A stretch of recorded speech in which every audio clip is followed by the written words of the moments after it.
सिलाइ न पो यो रुखमा फलिरहेको टिपेर लिएको हो मैले यो कसै न कसैले सिलायो है। सिलाउनु भनेको श्रम गरेको, उसले पसिना बगाएको एक खालको शीत उसले खर्च गरेको समय खर्च गरेको।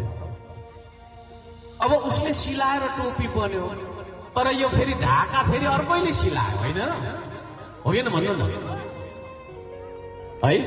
यो ढाका कच्चा पदार्थबाट यो ढाकाको टोपी होला यो होइन, मलाई त्यसो लाग्छ कि के हो यो फलामको हो त्यो ढाका एउटाले बुन्यो नि फेरि होइन, हो कि कच्चा पदार्थले धागो सागो लिएर बुन्यो तानमा है, त्यहाँ पनि श्रम भेट्टाइयो भने फेरि कसैले देख लिए तो हम वह कहब ई वीडियो तो हम नेपालियों में बना सके छलिए, लेकिन मैथिली में बनबे के कारण है ताकि हमरा तराई मधेश के संपूर्ण वही जनता सबके आँख खुले, जे हराम खोर जनता सब जे है अखन तो केपी बाव उपेंद्र बाव सब जे करे है तई जनता सबके हम आँख खोले के लेल जे कि हम ई मैथिली में बना रहल छी। तो हम कहे छी सुधर जाओ यो हराम खोर जनता सब, सुधर जाओ।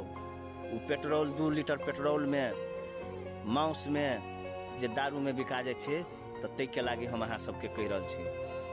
देखियो तो शरम संस्कृति पार्टी जे खुलल है माननीय हरखे सम्पांग जी के, ओकरा पूरा जे कहबे तो पहाड़ समुदायक सब पहाड़ के जनता सब जो ओकरा साथ सपोर्ट दे रहल है, तो वही लागी हम अहाँ सबके कह रहल छी हराम खोर जनता सब जे नेता के जे पछाड़ी घूमे छे ओकर ऐंठ जे चटी छे तै के लागी कहै छी कि ई वीडियो देख कर सुधर जाओ।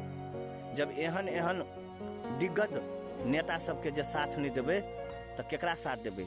वह सब दिन जब भ्रष्टाचार जे देश बेचुआ आ समय में जे हमरा अहाँ के नहीं साथ दे तकरे सबके ने विकास ने रोजगार ने शिक्षा हुई है तकरे सबके। देखियो कतेक निमन सोच माननीय हरखे सम्पांग जी के है, अगर वहन नेता सबके जे साथ देबे तो हमरा अहाँ के देश के भविष्य बनत, नहीं तो कभी भी देश के भविष्य नहीं बने वाला है। सब दिना वही माधर चोद देश बेचुआ सबके भ्रष्टाचार दोगला सबके आड़ चटित रहब। तो ते द्वारे सुधर जाओ जे भ्रष्टाचार दोगला नेता सबके जे पछाड़ी घूमे छे ऐठ चट्टा जनता सब, तो ऐठ चट्टा जनता सबके हम कह चाहे छी माधर चोद सब सुधर जो, एहन एहन नेता सबके साथ दे माननीय हरखे सम्पांग जी के। देखियो ओकर सोच कते निमन है। तो धन्यवाद।